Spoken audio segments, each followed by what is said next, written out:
ఇక రాష్ట్ర వ్యాప్తంగా రెండో విడత పంచాయతీ ఎన్నికల పోలింగ్ ప్రారంభమైంది. ఉదయం 7 గంటల నుంచే జనం ఓటు హక్కును వినియోగించుకుంటున్నారు.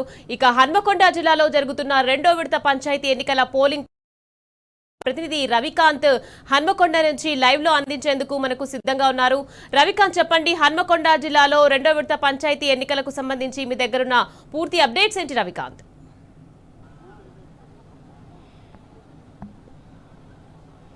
ఎస్ నిఖత్, ఉమ్మడి వరంగల్ జిల్లాలోని వరంగల్, హన్మకొండ, జనగామ, జయశంకర్ భూపాలపల్లి, ములుగు, మహబూబాబాద్ 6 జిల్లాల్లో కూడా 7 గంటలకే ఉదయం 7 గంటల నుంచి పోలింగ్ మొదలైనటువంటి సందర్భం మనం చూస్తూ ఉన్నాము. 9 గంటల వరకు అన్ని చోట్ల కూడా దాదాపు 20% మేర పోలింగ్ జరిగినట్టుగా మనకు తెలుస్తూ ఉంది. ఎందుకంటే ఇవాళ ఆదివారం కావడం, ఊర్లకు దూరంగా ఉండి పట్టణాల్లో ఉండే వాళ్ళంతా కూడా నిన్న సాయంత్రమే చేరుకొని ఉత్సాహంగా ఓటింగ్లో పాల్గొంటున్నటువంటి సందర్భం మనకు కనిపిస్తూ ఉంది. మనం గమనించాల్సిన విషయం, మొదటి విడత చాలా ప్రశాంతమైనటువంటి వాతావరణంలో ఎన్నికలు జరిగాయి.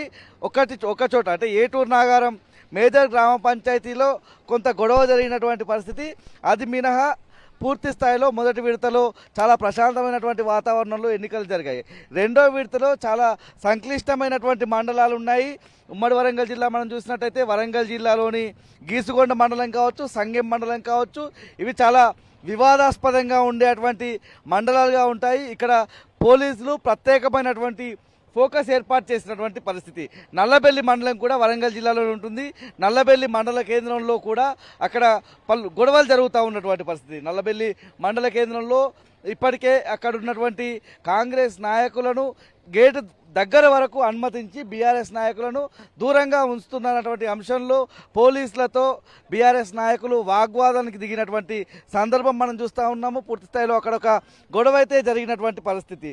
163 BNSS యాక్ట్ కేవలం బీఆర్ఎస్ సంబంధించిన నాయకులకే వర్తిస్తుందా, కాంగ్రెస్ సంబంధించిన నాయకులకు వర్తించదా అన్నటువంటి అంశాన్ని వాళ్ళు అక్కడ ఉన్నటువంటి బీఆర్ఎస్ నేతలు వ్యక్తం చేస్తూ పోలీసులతో వాగ్వాదం పెట్టుకున్నారు. ఎందుకంటే ఇప్పటికే పోలీసులు తమ ఆంక్షల్లో క్లియర్గా మెన్షన్ చేశారు, 200 మీటర్ల మేర పోలింగ్ స్టేషన్కు ఎవరు కూడా నిల్చోవద్దన్నటువంటి ఒక ఆంక్షలైతే అమలు చేస్తున్నటువంటి సందర్భంలో నల్లబెల్లి మండల కేంద్రంలో ఉన్నటువంటి ప్రభుత్వ పాఠశాలను వాళ్ళ పోలింగ్ కేంద్రంగా ఉన్నటువంటి సందర్భంలో గేటు వరకు కూడా కాంగ్రెస్ నాయకులకు అనుమతించి బీఆర్ఎస్ నాయకులకు అనుమతించకపోవడం పట్ల అక్కడ ఒక వాగ్వాదం చోటు చేసుకుంది. వరంగల్ జిల్లా మనం చూసినట్టయితే ప్రధానంగా నల్లబెల్లి, గీసుగొండ, సంగెం మండలాలు ఇవాళ ఒక సంక్లిష్టమైనటువంటి వాతావరణంలో ఒక పటిష్టమైనటువంటి బందోబస్తు మధ్య ఎన్నికలు జరుగుతున్నాయి. ఏ క్షణమైనా గొడవలు జరగవచ్చు అన్నటువంటి అంచనాలు పోలీసులకు.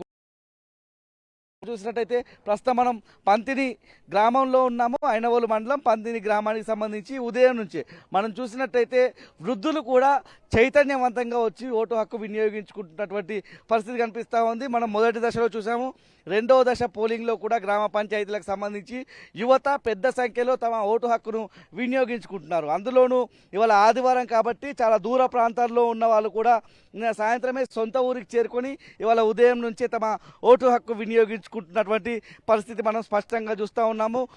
ఏదైతే అన్ని జిల్లాలకు సంబంధించి ఇవాళ వరంగల్, హన్మకొండ, జనగామ, జయశంకర్ భూపాలపల్లి, ములుగు, మహబూబాబాద్ జిల్లాల్లో రెండవ దశ ఎన్నికలు జరుగుతున్నటువంటి సందర్భంలో ఇప్పటికే 20% మేర పోలింగ్ జరిగినట్లుగా మనకు సమాచారం అందుతూ ఉన్నటువంటి పరిస్థితి. మనం హన్మకొండ జిల్లాలో కూడా చాలా సంక్లిష్టమైనటువంటి సెంటర్లు ఇవాళ ఉన్నాయి. పటిష్టమైనటువంటి పోలీస్ బందోబస్తును ఏర్పాటు చేశారు. మనం ఉన్నటువంటి ఐనవోలు మండలమే కావచ్చు, ఇవాళ హసన్పర్తి మండలానికి సంబంధించి పరకాల మండలమే కావచ్చు, ఇవన్నీ కూడా చాలా సంక్లిష్టమైనటువంటి మండలాలుగా ఉన్నాయి. పటిష్టమైనటువంటి బందోబస్తు ఏర్పాటు చేశారు. ఇంకో మరోవైపు మహబూబాబాద్ జిల్లాకు మనం చూసినట్టయితే ఇవాళ తొర్రూరు, పెద్దవంగర, దంతాలపల్లి, నరసింహులపేట ఈ మండలాల్లో జరుగుతున్నాయి. అందులో ముఖ్యంగా తొర్రూరు, పెద్దవంగర మండలాలకు సంబంధించి ఈ 2 మండలాలు కూడా పాలకుర్తి నియోజకవర్గానికి సంబంధించి ఉన్నటువంటి సందర్భంలో కాంగ్రెస్ రెబల్స్ అక్కడ పెద్ద సంఖ్యలో పోటీలో దిగినటువంటి సందర్భంలో ప్రతి గ్రామంలో కూడా ఒక ఉత్కంఠ నెలకొన్నటువంటి పరిస్థితి మనకు కనిపిస్తూ ఉంది. జనగామ జిల్లా మనం చూసినట్టయితే అక్కడ కూడా 4 మండలాల్లో ఇవాళ ఎన్నికలు జరుగుతున్నాయి. జనగామ, నర్మెట, తరిగొప్పుల, ఈ విధంగా బచ్చన్నపేటకు సంబంధించినటువంటి 4 మండలాల్లో ఎన్నికలు జరుగుతున్నటువంటి పరిస్థితి మనం చూస్తూ ఉన్నాము. అక్కడ కూడా ఒక ఉత్కంఠభరితమైనటువంటి వాతావరణం కనిపిస్తుంది. పూర్తి స్థాయిలో గ్రామాల్లో మొదటి దశ ముగిసిన తర్వాత ఏ పార్టీలకు ఆ పార్టీలు బలపరిచినటువంటి అభ్యర్థులకు సంబంధించి మరింత పటిష్టంగా మరింత పోటీ ఏదైతే ప్రచారాన్ని ముందుకు తీసుకువెళ్ళేటువంటి పరిస్థితి మనం చూసాము. అందులో భాగంగానే ఇవాళ రెండవ దశను మరింత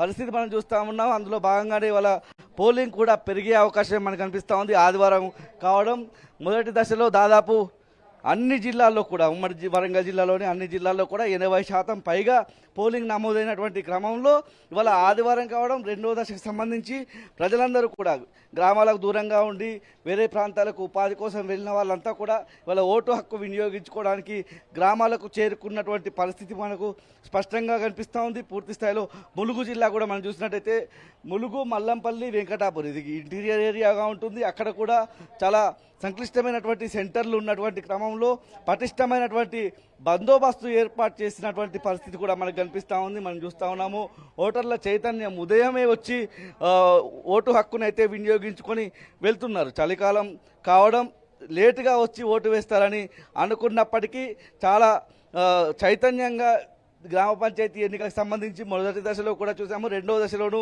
అదే ఉత్సాహం కనిపిస్తూ ఉంది. అంటే గ్రామ పంచాయతీ ఎన్నిక తెలిసిన వారు ఇలాంటి ఓటు హక్కు వినియోగించుకునే పూర్తి స్థాయిలో గ్రామాల పోటీ చేస్తున్నటువంటి సందర్భంలో వాళ్ళంతా కూడా పెద్ద సంఖ్యలో వచ్చి ఓటు హక్కును అయితే ప్రజలు వినియోగించుకుంటున్నారు. Nikhat right thank you Ravikanth.